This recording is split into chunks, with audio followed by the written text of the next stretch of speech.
En manchette, bilan du caucus du PQ qui s'est terminé aujourd'hui à Saguenay et Pierre Dosti est le candidat de Québec solidaire pour l'élection partielle à Chicoutimi. Bonjour et bienvenue à ce web journal du jeudi 21 janvier 2016. Le caucus du Parti québécois en vue de la prochaine session parlementaire s'est conclu aujourd'hui à Saguenay. Malgré le portrait positif dressé par les députés, plusieurs événements sont venus marquer la tenue du caucus. J'en parle avec notre journaliste Michael Demers. Michael, quels sont ces événements? Eh bien, en tout, Xavier, c'est 3 événements qui sont venus marquer le cours du caucus du PQ. Tout d'abord, en début de semaine, la rumeur de renvoi du chef de cabinet de Pierre-Carl Péladeau, M. Pierre Duchesne, donc qui sont venus teinter l'ensemble des événements. Ensuite, il y a eu la mise en demeure, toute cette histoire concernant l'Institut de la souveraineté qui a fait grandement jaser. On sait, Pierre-Carl Péladeau a mis en demeure le chef de la coalition Avenir Québec, François Legault, concernant les propos qu'il a tenus à son endroit, comme quoi le financement de cet institut que souhaite mettre le chef du Parti québécois en place serait illégal. Et plus tard dans la semaine, c'est Jean-Marc Fournier, le ministre libéral, qui a tenu à peu près les mêmes propos que le chef de la coalition Avenir Québec. Et donc, Pierre-Carl Péladeau a dû s'expliquer et a précisé qu'il allait réfléchir à s'il allait, oui ou non, mettre en demeure également le ministre libéral. Finalement, un autre événement, donc le chef du Parti québécois qui était absent en cette dernière journée du caucus. Toutefois, on comprend les raisons, c'est en raison de funérailles dans sa famille. Pourquoi ont-ils marqué le caucus? Eh bien, c'est que traditionnellement, les caucus, lorsqu'on est un parti à l'opposition, eh bien, on utilise cet événement pour décocher des flèches à l'endroit du parti qui est au pouvoir. Toutefois, avec l'ensemble de ces événements, eh bien, l'attention a été détournée du point principal, de l'objectif du parti, et c'est ce qui est venu nuire un peu. Par contre, l'ensemble des députés disent toutefois qu'ils sont satisfaits de ce qui a été mené, satisfaits des discussions qui ont été entreprises lors de ces 3 jours. Donc, voilà, c'est ce qui... voilà. Outre cela, de quoi ont parlé les députés aujourd'hui? Aujourd'hui a été une journée donc très occupée. Le caucus qui s'est terminé à midi. On a parlé des CPE avec les coupes qu'annonce le gouvernement libéral. Donc, ils sont venus parler contre ces coupes. Ensuite, on a parlé économie avec le député de Sanguinet, de même que le député de Rousseau, Nicolas Marceau. On a précisé que, selon eux, le gouvernement actuel manque de plan en ce qui a trait à l'économie. Ensuite, événement, donc on réclame le départ de 3 ministres au sein du cabinet de Philippe Couillard. Et on a même mis des noms sur ces départs. Tout d'abord, la ministre de la Famille, Francine Charbonneau. On désire donc son départ du caucus libéral. Ensuite, le ministre de l'Économie, David Hurtel, le ministre de l'Environnement, pardon, David Hurtel, de même que le ministre de l'Économie, Jacques Daou. Donc, les députés du caucus péquiste qui réclament le départ de ces ministres. Et finalement, le registre des armes à feu qui est venu s'inviter dans ce caucus. L'ensemble des députés, par contre, étaient partagés sur la question. Finalement, on a voté en faveur du registre des armes à feu. Il reste tout de même un événement ce soir. Oui, exactement. C'est un événement qui est organisé par le Oui pour le Québec, donc, et 3 personnes vont parler de souveraineté. Ça se déroule ce soir dès 19h du côté du Vieux-Port de Chicoutimi. Et donc, Amir Kadir de Québec solidaire sera présent. Alexandre Boutet-Duval de Option nationale, oui, et Véronique Yvon du Parti québécois. C'est elle qui a été désignée pour s'inviter à cette table et venir parler de souveraineté. Cela dit, elle précise que ce n'est pas parce que les 3 partis seront rassemblés qu'ils pensent nécessairement à une fusion. On peut d'ailleurs l'entendre là-dessus. Comment on peut mettre nos forces en commun, pas en se fusionnant surtout et en devenant un seul parti politique, mais en misant peut-être justement sur la diversité de nos points de vue de manière générale, mais qui peuvent se rencontrer autour de l'idée d'indépendance. Merci beaucoup, Michael. Ça me fait plaisir.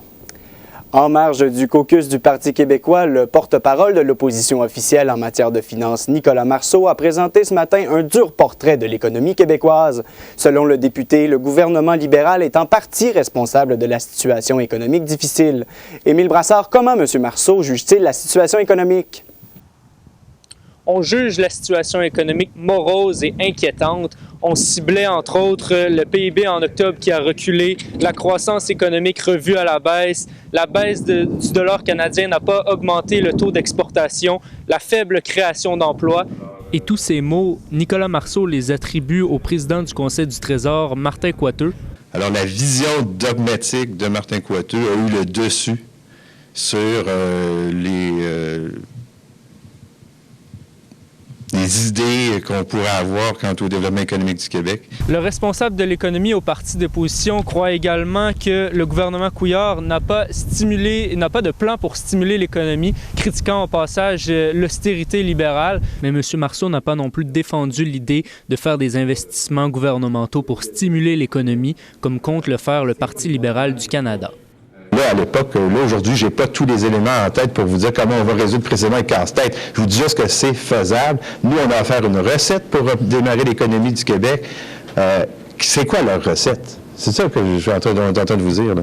Finalement, M. Marceau a dénoncé le fait que le premier ministre Philippe Couillard a remis en question le contrat entre le gouvernement du Québec et les compagnies d'exploration pétrolière à Anticosti. Vous comprendrez que des actions aussi imprévisibles, dans un contexte où on n'a pas de politique économique cohérente, des actions aussi imprévisibles, ça crée de l'inquiétude, ça crée de l'incertitude chez les investisseurs et c'est vraiment la recette perdante quand on tente d'attirer des investissements au Québec. C'était Émile Brassard, ATM Nouvelles, Saguenay. Pierre Dosti représentera Québec solidaire lors de l'élection partielle dans le comté de Chicoutimi, laissé vacant par l'ancien député péquiste Stéphane Bédard. C'est ce qu'ont décidé hier les membres lors de l'Assemblée d'investiture du parti. Un reportage de Marie-Claude Pronovo. Il a été élu à l'unanimité. Le nouveau représentant de Québec solidaire dans Chicoutimi, Pierre Dosti, vient d'un milieu où les valeurs communautaires sont importantes. J'ai eu des parents qui nous ont enseigné la justice sociale, l'égalité entre les hommes et les femmes, et qui étaient des organisateurs communautaires naturels. S'il est élu, le projet prioritaire de Pierre Dosti reflète le travail qu'il a occupé pendant 25 ans dans le réseau de la santé et des services sociaux. La défense des services publics, les services sociaux et la santé et l'éducation, les services de garde. Force est de constater qu'Amir Kadir est fier de son candidat qui semble incarner les valeurs de Québec solidaire. Avec quel brio il a synthétisé le projet politique de Québec solidaire. Malgré toutes les qualités qu'il reconnaît à son candidat, Amir Kadir reste réaliste quant aux chances de Pierre Dosti de remporter l'élection partielle dans Chicoutimi. On ne peut pas présumer d'avance que Pierre Dosti va gagner aux prochaines élections, que Québec solidaire va remporter l'élection dans Chicoutimi. Mais on l'espère et on travaille pour. Pourquoi? Mais parce que je pense que beaucoup de gens sont désabusés à raison. À l'invitation du mouvement Oui Québec, des membres de Québec solidaire ainsi que d'Option nationale et du Parti québécois prendront part ce soir à un débat sur l'indépendance du Québec.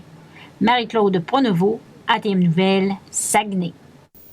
À la suite de ce reportage, nous avons accueilli dans nos studios le député de Mercier Amir Kadir et Pierre Dosti, qui ont comme objectif commun de l'emporter à l'élection partielle à venir dans Chicoutimi. Voici l'entrevue qu'a réalisée ma collègue Marie-Michel Lacroix. Monsieur Kadir, Monsieur Dosti, bonjour. Bonjour. C'est confirmé depuis hier, Monsieur Dosti, vous êtes présentement le candidat pour l'élection partielle dans Chicoutimi. Mais Monsieur Kadir, je voulais vous demander à vous, est-ce que vous auriez aimé une course à l'investiture? Ça dépend dans les circonstances. Moi, je suis excessivement ravi et honoré de savoir que c'est Pierre qui nous représente, parce que Pierre a démontré de la constance. Les gens le connaissent, il a une notoriété remarquable dans la région. C'est un militant de Québec solidaire, un de ses fondateurs en fait, qui connaît notre parti et nos propositions et surtout sur la question nationale. Pierre a élaboré une bonne partie de notre orientation, de notre stratégie. Donc vraiment, je pense que c'était le candidat tout trouvé. Mais c'est sûr que ça ajoute un peu de piment quand il y a une course à l'investiture. Mais je pense qu'il n'y a pas grand monde qui a osé l'affronter. Pour le moment, on sait qu'on n'a pas de date. Par contre, vous devez déjà préparer la campagne électorale. Quels sont les enjeux, M. Dosti, dont vous voulez parler, ce qui vous tient à cœur?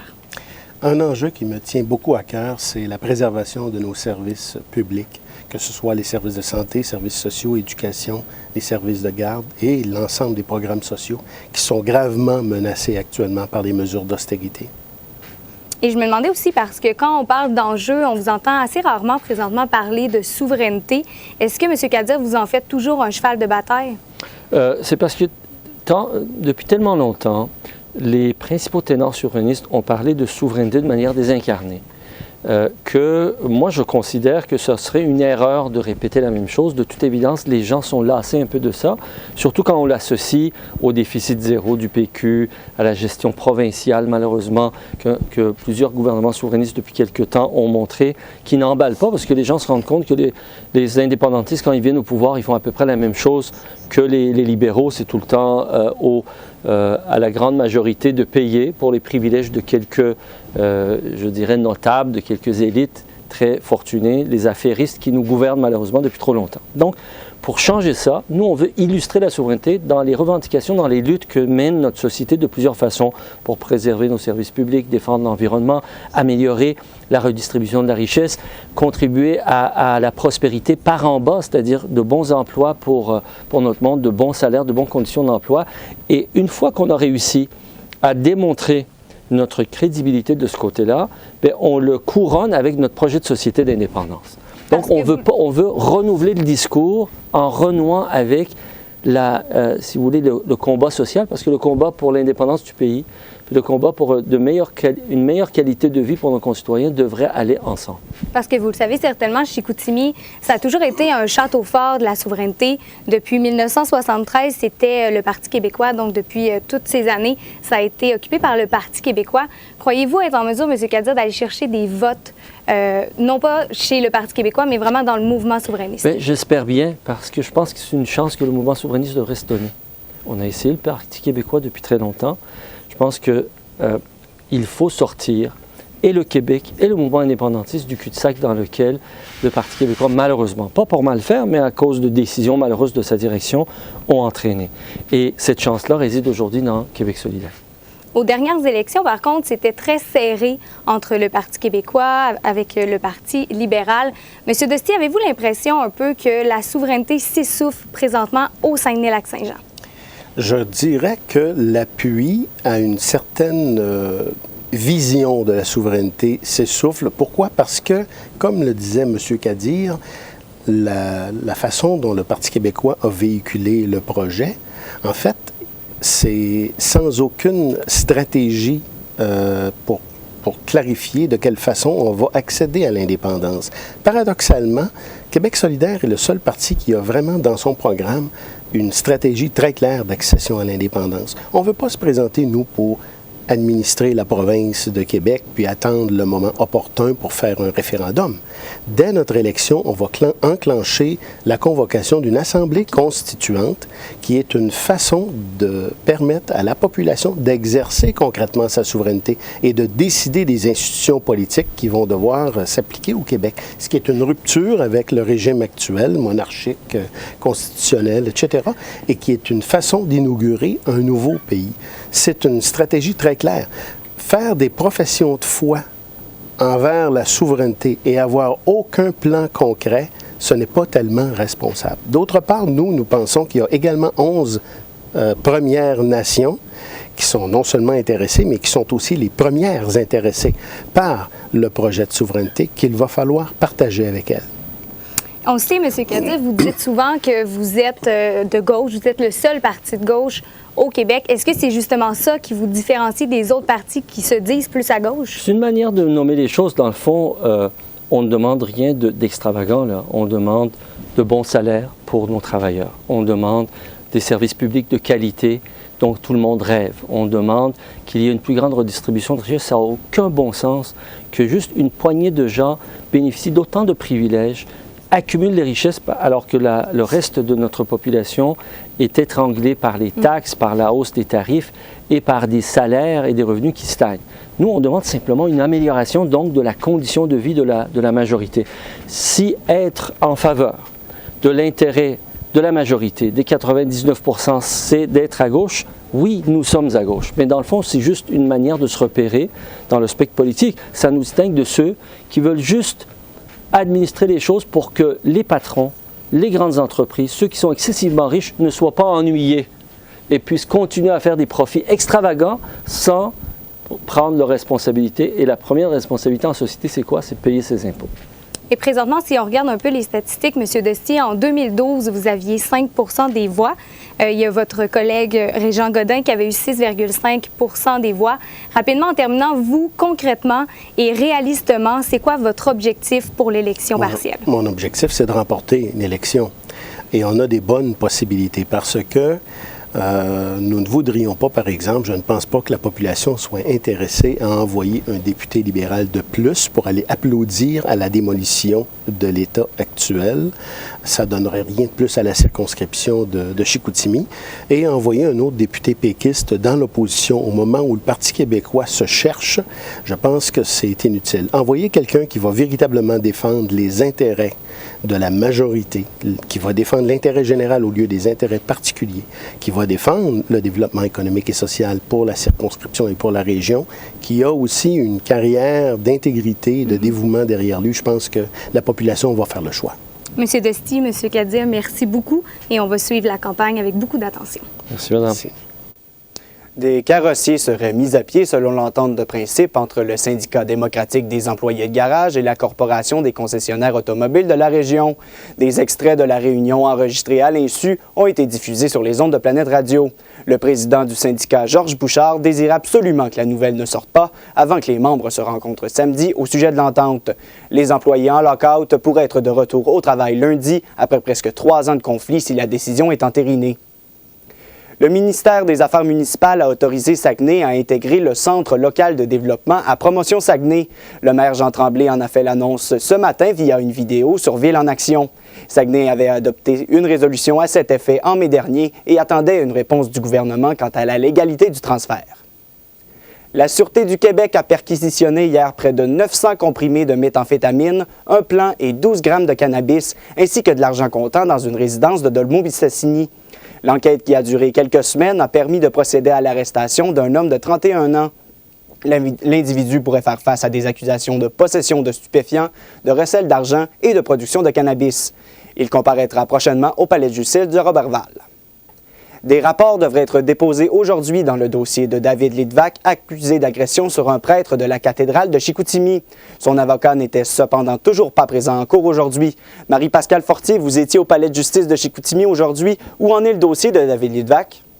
En fait, le dossier de Lidvac n'avance pas encore parce que son avocat, Louis Belliard, est radié du barreau depuis un certain moment. Il pourra reprendre ses fonctions à partir du 28 janvier. En fait, il a été temporairement radié du barreau pour avoir bousculé un enquêteur de la Sûreté du Québec, Langis Néron, des événements qui se seraient produits en 2011 dans les murs du palais de justice de Roberval. Un autre dossier a monopolisé la cour ce matin. Pouvez-vous nous résumer le dossier de Jimmy Cahouette? Oui, c'est un homme du secteur nord de Chicoutimi âgé de 41 ans qui fait face à des accusations de conduite en état d'ébriété, des bris d'engagement, de probation et des non-respects de son couvre-feu. Présentement, il est détenu depuis déjà presque 2 mois et il est représenté par maître Charles Quentin. Ce qui est un peu différent dans son dossier, c'est qu'il a déjà des antécédents de conduite en état d'ébriété. Il a témoigné sur ses conditions de détention? Oui, en fait, depuis le début de sa détention, il a fait 3 prisons jusqu'à maintenant. Il a été transféré de la prison de Chicoutimi à l'ancienne prison de Roberval, puis ensuite à la nouvelle. Il a également dit pendant son témoignage que la nouvelle prison de Roberval n'était pas nécessairement prête à accueillir les détenus. Les services de bibliothèque ne sont pas encore en place. Les messes et tous les services qui sont offerts dans les autres prisons ne sont pas encore prêtes à cette nouvelle prison de Roberval. L'avocat de la Couronne, Maître Sébastien Vallée, s'est avéré très convaincant devant le juge Pierre Lortie de la Cour du Québec. Oui, en fait, c'est qu'après le témoignage de M. Cahouette, il a dit que M. Cahouette il s'est plaint de ses conditions de détention, mais il n'a pas parlé d'un désir de changer, il n'a pas présenté de regrets face aux accusations qui sont portées contre lui. Il a même qualifié son discours de narcissique. Et je cite ce que l'avocat a dit. Il a dit « Si on veut éviter d'aller en prison, il faut éviter de commettre des crimes. Et si on veut éviter d'aller en prison, il faut respecter ses conditions de probation. » Il a beaucoup aussi axé son discours sur la gravité des accusations qui sont portées contre lui. C'est tout de même une 3e accusation de conduite en état d'ébriété. Quelle a été la décision du juge Lortie? Le juge Pierre Lortie rendra sa décision le 2 février, le temps de bien voir là, avec la jurisprudence passée, savoir quelle peine pourra purger le client. En terminant, quels avertissements a lancé le juge Pierre Lortie aux avocats en début de journée? Il a averti les avocats qu'à partir de maintenant, le port de la toge en cours va être obligatoire. C'est un règlement qui est en place depuis le 1er janvier 2016. Il a mentionné là, la tradition juridique et le décorum à la cour. Il a également averti les avocats de se présenter à l'heure à la cour dans la mesure du possible. Merci beaucoup, Marie-Pascale. Ça m'a fait plaisir. Après la période des fêtes, bien des animaux domestiques se retrouvent encore sans famille. Selon la directrice de la Société pour la prévention de la cruauté envers les animaux de Jonquière, le refuge doit jongler avec un nombre plus élevé d'abandons d'animaux en début d'année. Ceux qu'elle pointe du doigt, les propriétaires irresponsables. Mais qu'en est-il vraiment? Andréane Turmel rapporte.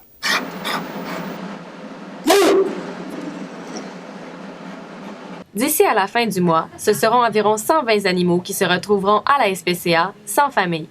Selon la directrice de l'organisme, cela représente le double d'animaux abandonnés dans un mois au milieu de l'année. Présentement, la période après les fêtes, là, c'est vraiment une période cruciale. Comme dans le temps, juin, juillet là, devient crucial pour nous.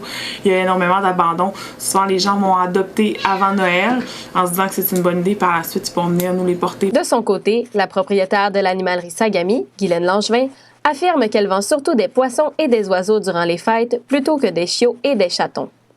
Je vais être bien honnête avec toi, je crois pas à le fait qu'ils reçoivent beaucoup de chats après le temps des fêtes parce que les animaleries en ont rendu beaucoup.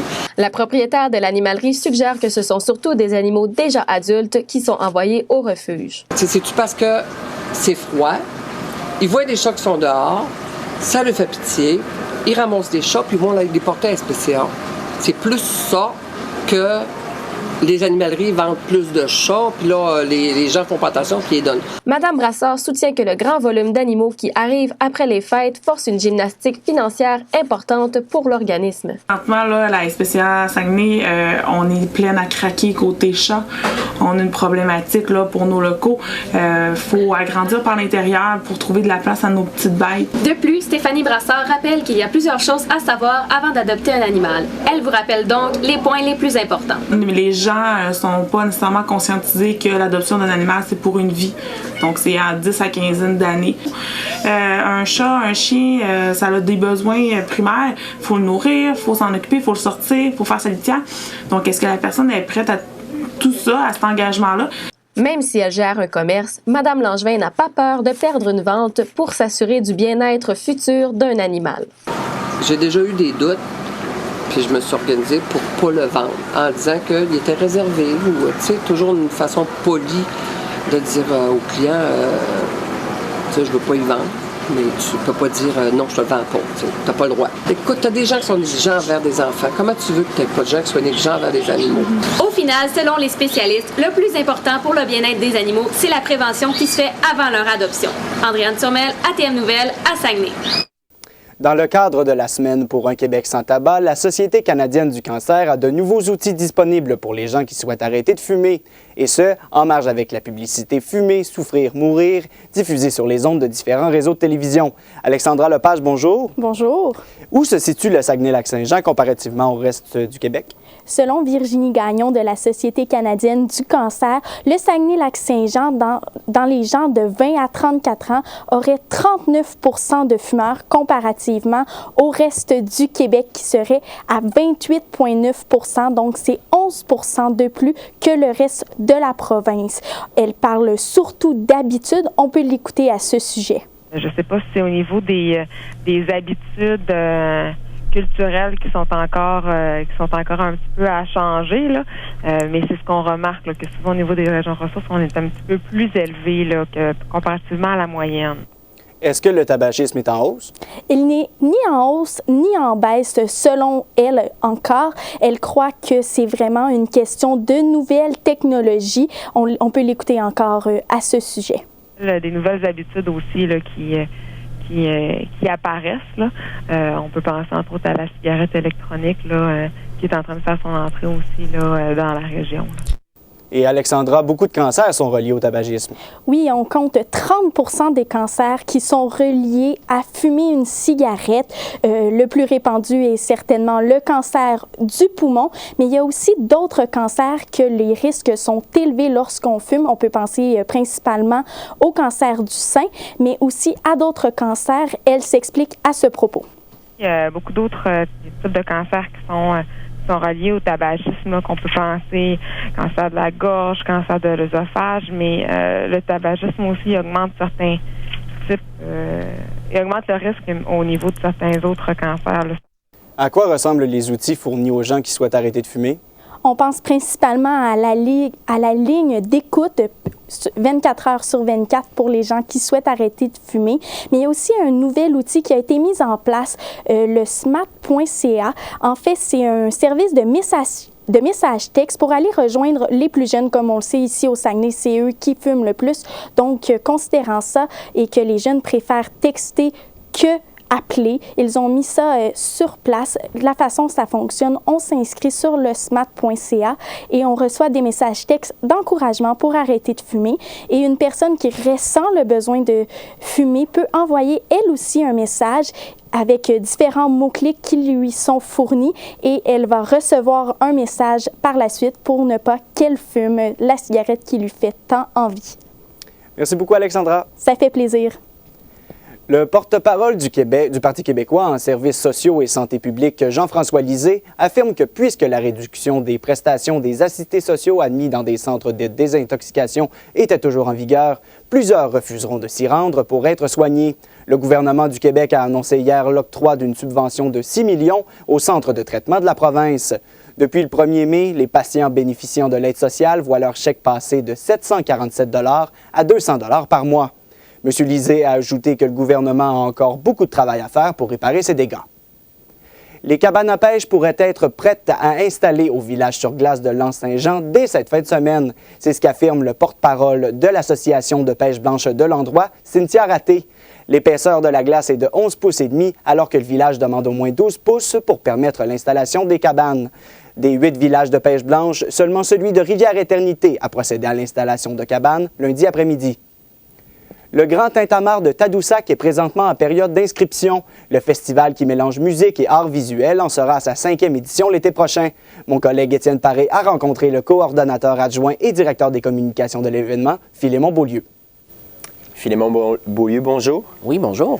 Comment est né le Grand Tintamarre? Le Grand Tintamarre à Tadoussac, en fait, c'est né, il y a des gens qui gravitaient autour de l'auberge de jeunesse de Tadoussac. En fait, le fondateur de l'auberge, André Tremblay, et Pierre Rodrigue et Béa Deschamps, qui, eux, il y a environ 5 ans, ont décidé de partir à un événement qui s'appelait à l'époque Cégep en vacances à Tadoussac. Le but, c'était de faire venir des gens qui avaient fait Cégep en spectacle, de faire venir à Tadoussac pour performer.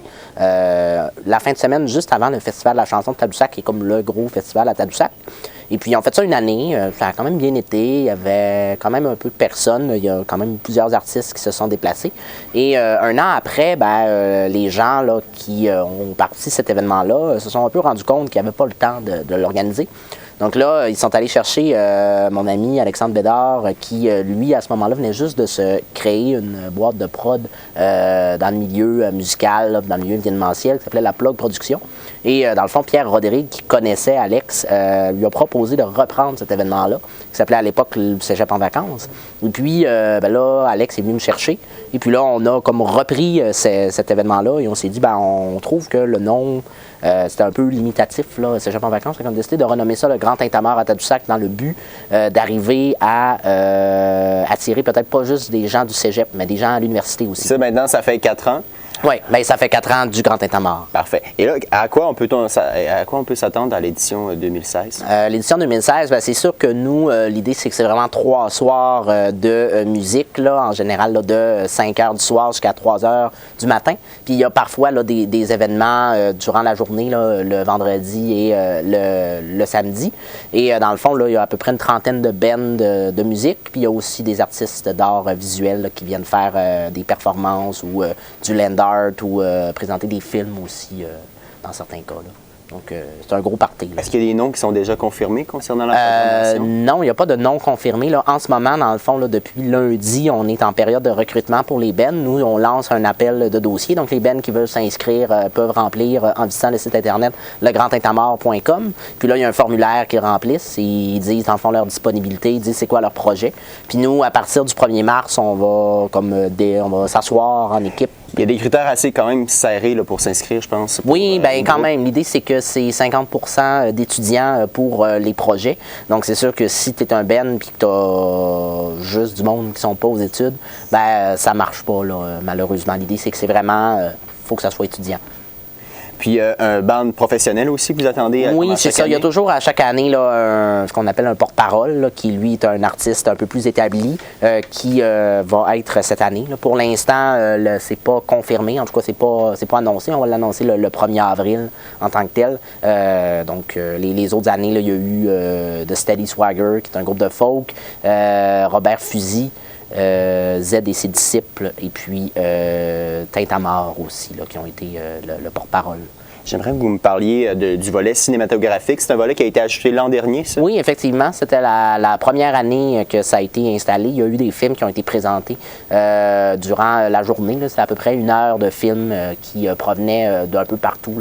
Là. Donc, des films qui provenaient un peu du Cégep de Jonquière ou d'université à Montréal. Là, vraiment des films étudiants. Oui, vraiment. Des gens qui ont fait des films, pas nécessairement des films dans le cadre de cours, mais comme des fois, il y a des films qui ont été présentés à Kino Jonquière ou des films qui ont été faits juste comme ça, là, pour le plaisir.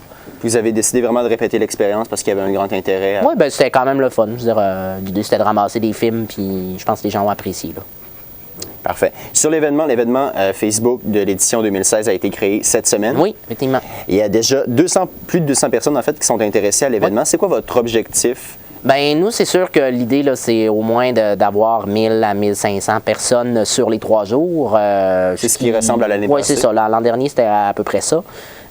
Donc, oui, nous autres, c'est vraiment ça l'objectif. Là. Parfait. Puis ces personnes-là sont tous hébergées à l'auberge ça dépend. Je veux dire, les bands, oui. Les gens qui viennent en tant que public, ça dépend. Là, ils peuvent camper, dans le fond, dans les terrains de l'auberge. Ou sinon, ils peuvent camper ailleurs aussi ou dormir ailleurs qu'à l'auberge. Parce que l'auberge est vraiment réservée pour les artistes. Ça mobilise quand même beaucoup de bénévoles. Oui, exactement. Quand même beaucoup de bénévoles. Je veux dire, on est peut-être une équipe d'à peu près 5-6 personnes à travailler. Bien, travailler dans un bien grand mot là, à l'année sur ce projet-là. Puis après ça, il y a des gens là, qui arrivent comme pendant l'événement ou vous avez des projets d'expansion? C'est une bonne question. C'est sûr que l'idée, c'est d'essayer de rester sur cet élément-là là, pour l'instant. Puis après ça, quand on va voir que ça marche bien, là, on pourrait peut-être aller vers plus gros, mais c'est sûr que l'idée, c'est quand même que ça reste des bands d'étudiants. Là. Ça, c'est vraiment l'essence même du festival. Merci beaucoup, Philémon. On répète les dates du festival, c'est le 2 Oui, du 2 au 5 juin. Parfait. Puis pour s'inscrire, pour les groupes, vous avez jusqu'au 1er mars. Oui, exact. Sur le site, c'est bien ça? Oui, c'est ça, legrandtintamar.com. Ça fait plaisir, Philémon. Merci, bonne chance dans tes projets. Bien, merci beaucoup. Merci à toi. Au revoir. Carey Price devrait rater encore 3 à 4 semaines d'activité, selon le directeur général du Canadien de Montréal, Marc Bergevin. Il a affirmé en point de presse ce midi que l'équipe doit trouver un moyen de gagner sans son gardien de but étoile. Bergevin a par ailleurs dirigé toutes les critiques vers lui concernant les insuccès de son équipe. Selon lui, l'entraîneur-chef Michel Therrien n'est pas à blâmer et assure qu'il restera en poste jusqu'à la fin de la saison. Avec son élimination rapide au 2e tour des internationaux d'Australie, Eugénie Bouchard envisage participer à la Fed Cup qui se tiendra les 6 et 7 février à Québec. La Québécoise avait affirmé qu'elle devait jouer plus de matchs pour reprendre la forme. Bouchard a subi une commotion cérébrale au US Open en septembre dernier qui l'a contraint à l'arrêt jusqu'en janvier. Le Canada sera opposé au Bélarus qui compte dans ses rangs la 16e joueuse mondiale, Victoria Azarenka. De son côté, Miloš Raonic accède au 3e tour à Melbourne à la suite d'une victoire de 7-6, 7-6 et 7-5 contre la 43e raquette mondiale, l'Espagnol Tommy Robredo. Le Canadien a réussi 24 as dans la victoire. La 13e tête de série affrontera le Serbe Viktor Trojtski qui l'avait battu lors de leur dernier duel à Beijing en octobre. L'attaquant du club école du Lightning de Tampa Bay, Jonathan Drouin, a été suspendu sans solde par l'équipe floridienne après avoir refusé de se présenter à un match du Crunch de Syracuse. Après que plusieurs ont cru à une transaction, l'agent du joueur Alan Walsh a affirmé que son client a choisi de ne plus jouer d'ici à son échange pour éviter toute blessure. Cette décision pourrait affecter à la baisse la valeur marchande de Drouin. À la météo, le temps froid se poursuit, Louis-Philippe Sanson. Effectivement, Xavier, Dame Nature continue de nous donner du temps froid pour les prochaines journées. Ce soir à Saguenay, un minimum de moins 15 degrés Celsius et un ressenti à moins 23 avec le facteur éolien. Pour cette nuit, ce sera moins 16 degrés Celsius avec un ressenti de moins 24. Demain, ça se réchauffe un peu, mais pas trop, avec une température de moins 14 degrés Celsius et un ressenti à moins 22. Les températures minimum sont donc de moins 22 degrés Celsius pour toute la journée de demain. En tout, pour cette période que je viens de vous décrire, nous aurons 20 % de chances de chute de neige et des vents oscillant entre 15 et 20 km/h. Pour le lac Saint-Jean maintenant, ce soir, ce sera moins 14 degrés Celsius, un ressenti de moins 21.